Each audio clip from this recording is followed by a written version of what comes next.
As usual, if the main thing you could praise it for coming out of watching it is how many references it had to the horror genre, that means it's terrible.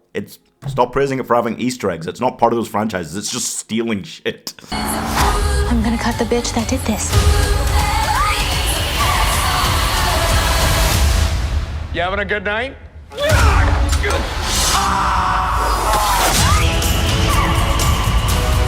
You know the way that Scary Movie merges a bunch of different horror franchises and movies together and makes it funny? That's what this film's trying to do, except it is not funny. It plays it serious as a heart attack. And, I mean, there was a certain charm to the 3 films all coming out back to back. I was kind of, when I watched those just back to back to back, I've never bothered to watch them since, but I really enjoyed myself. And there was all these quirky elements and this whole sense of identity merged into those that made it work.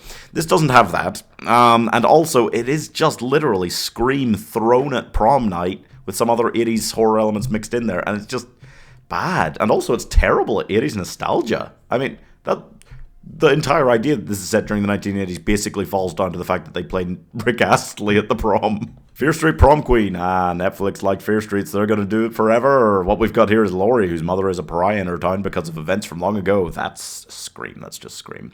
And now there's a killer at her school taking out people who are somehow linked to those events. That's still Scream, actually, yeah. But we don't know who it could be, and that whodunit element is what sets it apart from other horror films, except Scream, because that is still Scream. But it is set on prom night. Yeah, so it's kind of stealing from prom night. My thought was, this is quite exciting because the actual prom night film from the 80s, I hated it. I thought it was terrible. So I was like, well, at least it's going to be a better version of that. It's maybe just, but honestly, not a lot better.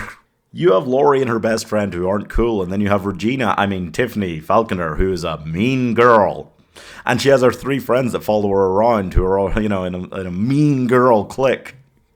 And they're all candidates for prom queen, so is Laurie, but they start getting killed off on prom night. Ooh, it's basically just here's a few minutes of prom, and then, oh, what's that? This person is going to leave the prom for some reason and sneak off somewhere, and then death. And then we go back to a few minutes of prom. Like, it's... how many reasons can you finagle out of your brain for people to go, oh yes, I've been looking forward to this night all year, let me go somewhere else for a little while for some reason?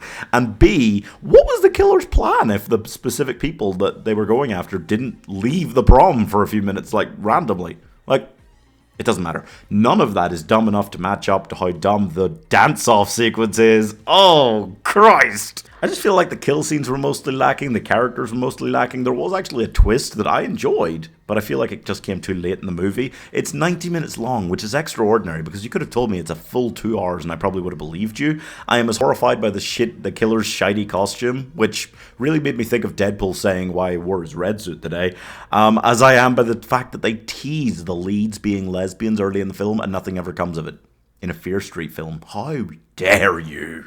I'm just pretty bummed out with this because I had a really good time with the trilogy and they were so interconnected and fun and have their own vibe, and this just feels like it's got none of it. This really feels like Netflix are drunkenly swinging around, desperately pushing buttons on different franchises, trying to keep the lights on, and it just feels like desperation, and it's really rough. It doesn't have anything original going for it. You can pick out almost every single twist and turn and story element here, and it's been done better elsewhere.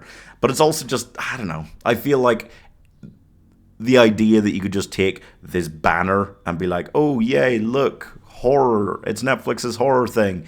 Like, you can just make horror movies, Netflix. You can just make original horror movies. They don't have to be thrown under this banner for no reason, because this feels nothing like Fear Street. It feels like they wanted to make a film called Prom Queen, and then they went, wait a second, Fear Street Prom Queen, like, shut up. Is this Fear Street? Because it's not on Fear Street and it doesn't feel like Fear Street. 2 stars. I mean, maybe I'm overestimating how much I actually enjoyed the original trilogy, but I watched them back to back to back without ever having heard of the books or anything like that, and I was vibing for it. I was here for it. I was really enjoying it. So I come out of this one and I'm like, was that definitely the same franchise? Like, at all? Nothing. Didn't know.